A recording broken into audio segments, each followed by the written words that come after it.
Just to provide a little more context for folks, I am curious, what were the alarm bells WISPA was sounding before the conflict broke out in Iran with oil and gas prices, and what points have been proven true as a result of the conflict in the Middle East? This is one time when I'm not happy about being right. And we have been sounding the alarm for months, if not years. There have been decades of policies compiled on top of each other that have really led to the position that we're in right now in the state of California. We have $1.30 in regulatory fees and taxes added into the price of gasoline just on a daily basis before anything ever happened globally. You had the CEC Vice Chair Siva Gunda testify at the Senate Environmental Quality Committee hearing last month and essentially acknowledge as more and more refineries shut down, and he said it's not a matter of if, it's a matter of when, we're going to be more reliant on foreign imports, and that is an unreliant aspect of oil supply. And so we need a boost storage facility. We also need to ensure that supply is readily available. But we're seeing that interruption, right, with a conflict we as a state cannot control. So tell us more about the unreliability of foreign oil reliance. We truly need to protect what we have. Protect our in-state refining, protect the in-state production. We, as consumers in California, should demand that we are getting our energy supply from California, because we are seeing now what happens when you are reliant upon imports coming into the state. And moving more and more toward an all-import policy will put us more into peril. You mentioned in-state refining and also in-state oil production. How realistic is that given California's clean energy goal and agenda? A lot of the in-state production and refining has gone away, which is all the more reason why we need to protect what we have right now. It should be realistic to keep what we have, to look at these policies, make adjustments where needed, put proposals forward that actually continue to support our supply being from this state. The demand is not going down demonstratively. So we have to continue to supply that marketplace, and we should not be continuing to rely upon outside sources. Part of Governor Newsom's counter-argument to this whole conversation is that last year, for example, he authorized additional drilling in Kern County. Is that sufficient? Is that a start? What is your reaction to his pushing back?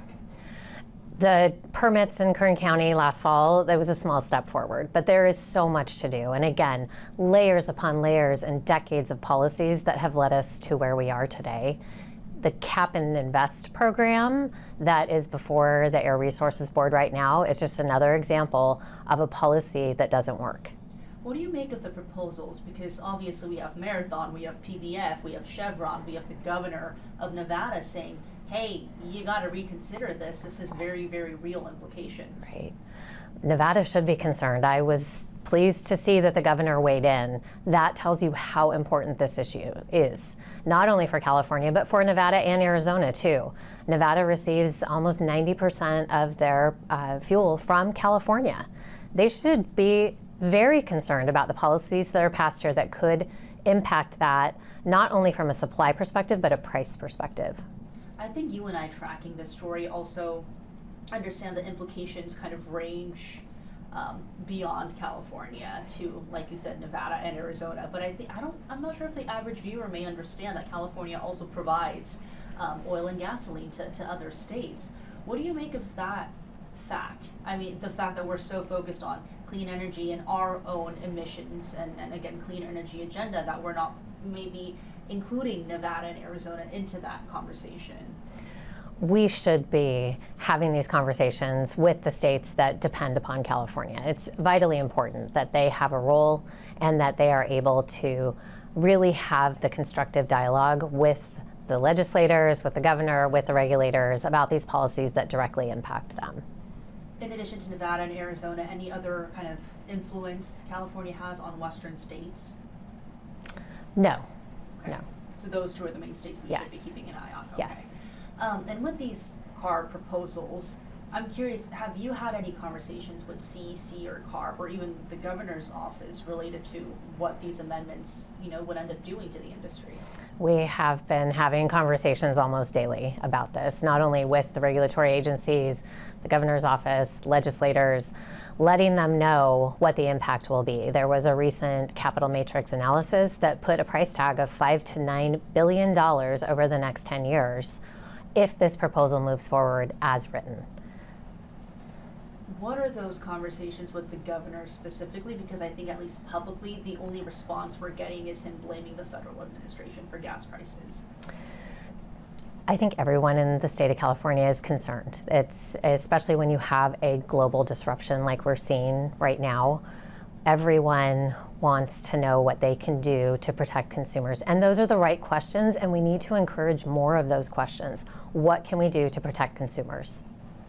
One question I've been pushing Chevron on is, well, if I think the reality everyone acknowledges is 5, 10, 15, maybe 20 years down the road, refineries are going to be closing down in California, or at least not operating in the traditional manner as we know them now. So why this fight to remain in state in the first place if down the road they're going to be forced to reconsider operations anyways, again, given our climate or clean energy agenda? I think if we do this right and we get the policies in place that make sense, you won't see facilities going away 10, 15, 20 years from now. You will see a vibrant refining and production community here in California supplying the in-state needs. We should be encouraging that. We should not be relying on outside sources for our energy. Still operating in the traditional I guess as they are now, as a traditional refinery, you mean down the road? Yes. The transition is truly in its infancy. I know that I hear often from the regulatory agencies that we are mid-transition. When you look at the supply and demand and that we are still supplying the marketplace with 37 million gallons of gasoline a day, that tells me that the demand is not going down and the supply is needed from somewhere, and it will continue to come from this state if they are allowed to operate. We have strong union jobs in this state with the highest environmental standards, and we should be encouraging the fuels to be produced here in California. So it sounds like you and other petroleum industry experts and insiders still see a clear vision and future for refineries here in state despite that 2045 goal. Is that something you think the governor also recognizes, the future for those refineries? Do you think that is something that is realized by the governor and state officials? I believe when you look at the facts and you really analyze the supply and the demand and where we are and where the infrastructure that we have to support the needs and that demand in California, there is a realization that we are going to continue to need all of the above and every ounce of energy that we can get in California to support that demand. This letter by 15 Assembly Democrats yesterday to CARB, do you feel like that was also admittance of that realization? I believe they are concerned, and they're concerned about their consumers. They're hearing from their constituents that they have an affordability issue in the state prior to any of this global disruption that's happening.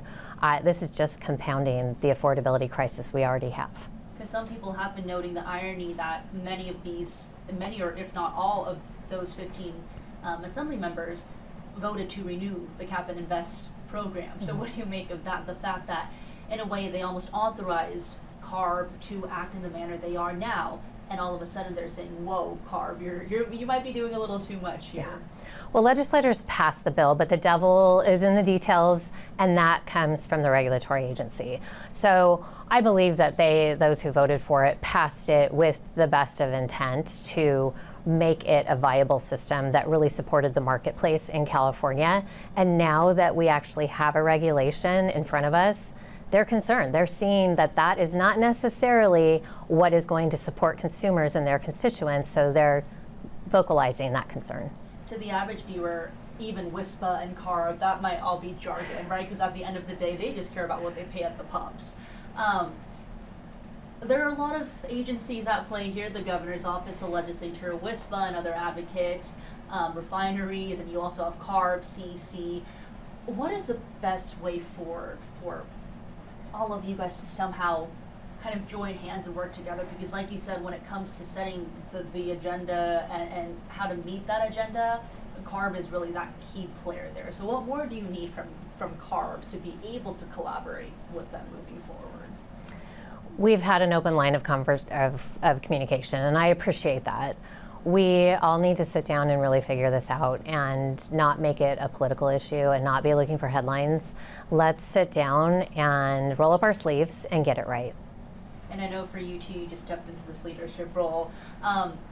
What are your priorities? I mean, just from your time in the industry, I'm wondering if there are steps you are excited to actually act upon and initiate, given that you are in this leadership role now with WISPA.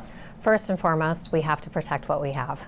And that is my biggest concern right now, because all of the policies are pointing toward really a negative situation, not just for our industry, but really for the state and the economy in this state. We're a big part of the economy, and so much of the rest of the business community and our daily lives depend on our products. And I want to see, as a Californian, I really want to see that continue and that we continue to thrive. Last thing for me, Jodie, a bit of a tough question for you, but you really understand this industry and how it operates best. How much of this can we actually blame on President Trump and federal policies? Because again, that is consistently the narrative.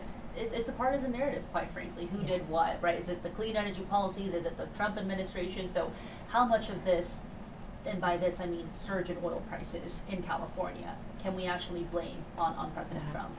Ultimately, I'm so focused on what's going on the West Coast. We have $1.30 a gallon in taxes and fees that are put on us by the government and regulatory agencies. So even though prices have gone up across the country because of the global conflict, we are still the highest, and we are still at the mercy of these programs that have been put in place that truly do impact us from a consumer perspective. Do you think the special session last year was enough to target, again, kind of the oil and gas prices here in state? Because that is also the counter argument you get from the governor when you reach out to his office about this. They point to the special session and they say because of that we have been able to prevent a spike and a surge at the pumps. I believe this global conflict we're seeing is really, the first major disruption that we've had since some of the policies have been put forward and those special sessions took place. And we are unfortunately seeing some price spikes because we are so dependent upon, foreign oil. So perhaps a step in the right direction, but not enough to counter kind of these foreign forces we're seeing? Yeah. Okay. Anything else I missed on the topic, Jodie? No, I don't think so. Thank you.